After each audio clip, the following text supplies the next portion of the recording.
બહેનોમાં પોષણ સક્ષમ ખોરાક ખાવો જોઈએ.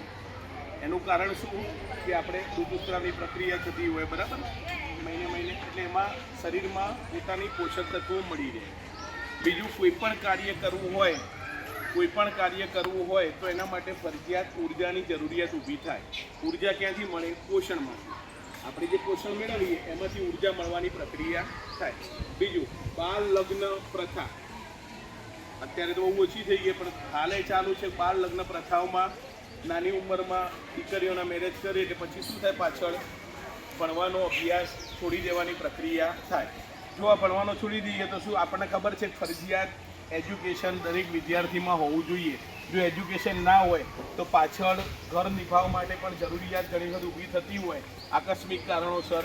તો એ વખતે શું કરી શકાય? પછી જો અભ્યાસ હોય તો તમે કંઈક કશું નહીં તો ટ્યુશન એ કરો, છોકરાને ભણાવો, કાં તો આપણા બાળકોને ભણાવીએ, કાં તો ભત્રીજોને ભણાવીએ, તો એ આપણું જીવન નિર્વાહ થવાની પ્રક્રિયા થાય.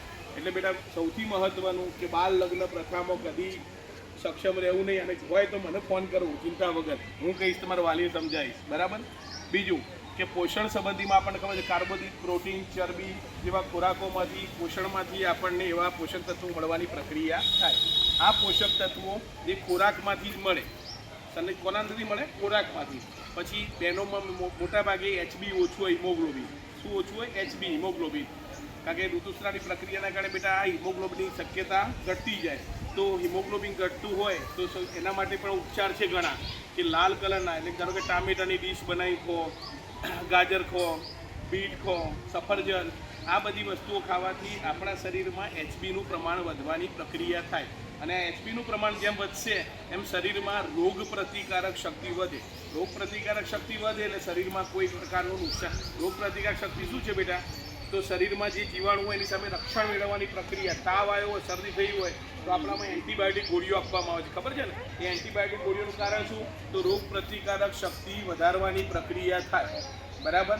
તો આપણે લઈ લીધા કે સારામાં સારું પોષણ, પડીકા નહીં ખાવા. પડીકામાં એક બનાસકાંઠાની સ્કૂલમાં તમે જોયું બધાને કિડનીનો પ્રોબ્લેમ ક્રિએટ થયો છે. એટલે એ પ્રકારની ક્રિયામાંથી કોઈ પ્રકારનું, એટલે કે મીન્સ કે પડીકા ખાવાની પ્રક્રિયા નહીં કરી, પોષકક્ષમ ખોરાક જ ખાવ કે જેમાંથી ધારો કે ધાન્ય ખાતા તો કાર્બોદિત મળે, તેલ ઘી પણ ખાવું. એવું નહીં શરીર વધી જાય આપણું, ડાયટ જરૂરી નહીં. શરીરમાં બોડી હોય તો સક્ષમ લાગીએ. કોઈ પાતળું હોય ને જાડું હોય તો બોડીવાળું વ્યક્તિ સારું લાગે ને થોડું. એટલે ખોરાક તો ખાવો જોઈએ, પોષકક્ષમ ખોરાક કે જેમાંથી પોષક તત્વો મેક્સિમમ મળવાની પ્રક્રિયા થાય.